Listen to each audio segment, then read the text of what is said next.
Hi, my name's Dave Burch, sometimes known as the Braidman, because over the last 25 years I have been behind 33 different brands of Spectra-based products, and FINS is our private label and we've been selling it now for quite a few years, but that's why sometimes I am known as the Braidman. I'm often asked which of the materials is the best for a braid. Is it Dyneema, is it Spectra, is it PE? The truth of the matter is they're very similar. They're all made of ultra-high molecular weight polyethylene fibers. They're all multi-filament yarns. They're all about equal in strength. The big thing that differentiates them is the size of the microfibers that make up the yarn bundles. The bigger the fiber in the bundle is, or bigger the microfibers in the bundle, the better abrasion resistance you're going to get.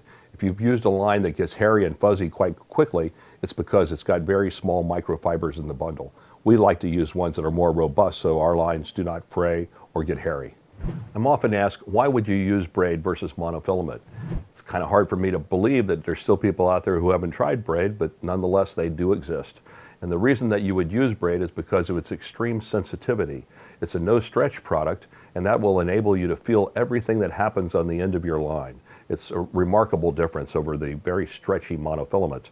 And also it is 5 times stronger than the comparable diameter monofilament, which allows you to use much lighter reels, fight the fish more one-on-one, and it will also give you a greater line capacity. Those are all great reasons to use braid versus monofilament. One of the misconceptions that I hear frequently is that braid will cost me too much money.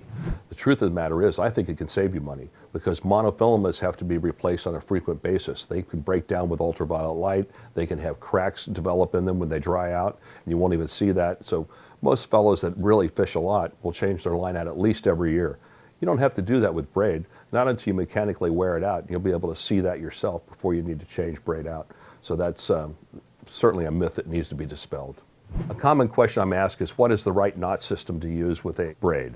For terminal tackle, I recommend the Palomar, perhaps the double Palomar. When you double the line back, it cushions itself a little at the knot and you'll retain more of your tensile strength because ultimately the braid is going to cut itself and that's how that knot is going to fail.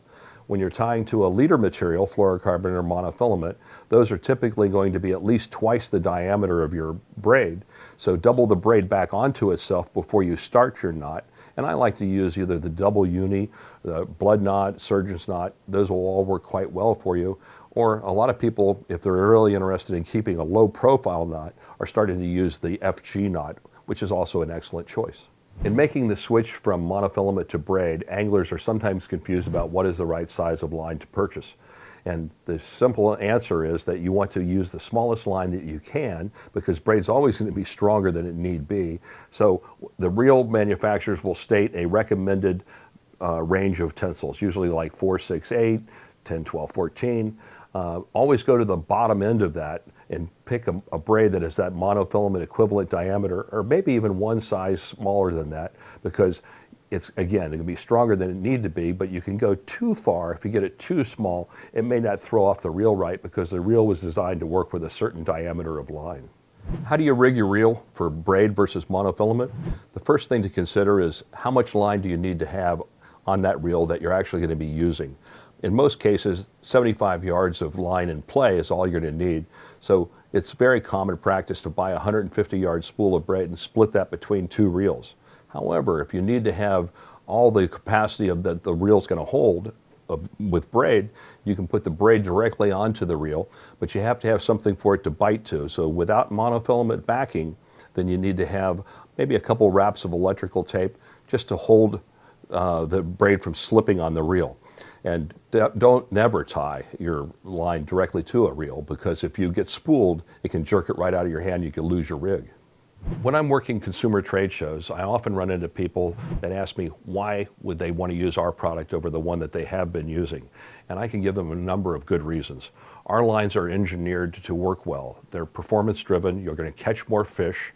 And some of the lines out there in the marketplace are just string, in my opinion. And what we've done is we've engineered them again. They're round, they're firm, they pack nice and tight on your reel naturally. You won't have it blowing up on your reel. You won't have to deal with rod tip wrapping as much. Our colors last 3 times longer. Our price point is great. And if you give FINS a try, I'm highly confident it'll become your favorite line also. Something I've frequently seen on fishing blogs is people referring to what they call a mystery break when they're using braid. To me, it is no mystery. I think what you found there is what we would call a butt splice. When you're making a braid, or I'm making a braid at our facility, we always start off, let's say it's a 4-end product. We're going to start off with 4 packages of yarn, all the same length, let them run to completion, and then we're going to restart the machine. An alternate strategy that some people could use is to start off with 4 packages, all of a different length. When the first one runs out, replace it only, restart your braiding machine, trim the 2 tag lines. Now you have 3 continuous strands and 1 strand that's butt spliced. And if you no connection whatsoever between them. So if you've ever been fishing and for some unknown reason to you, the line breaks between your rod tip and the water, I think you just found a butt splice. You won't find any butt splices on FINS products. I'm frequently asked, why do you make braid in so many different colors? The answer is because when you're using braid, in almost all cases, you're using a fluorocarbon leader, which is clear.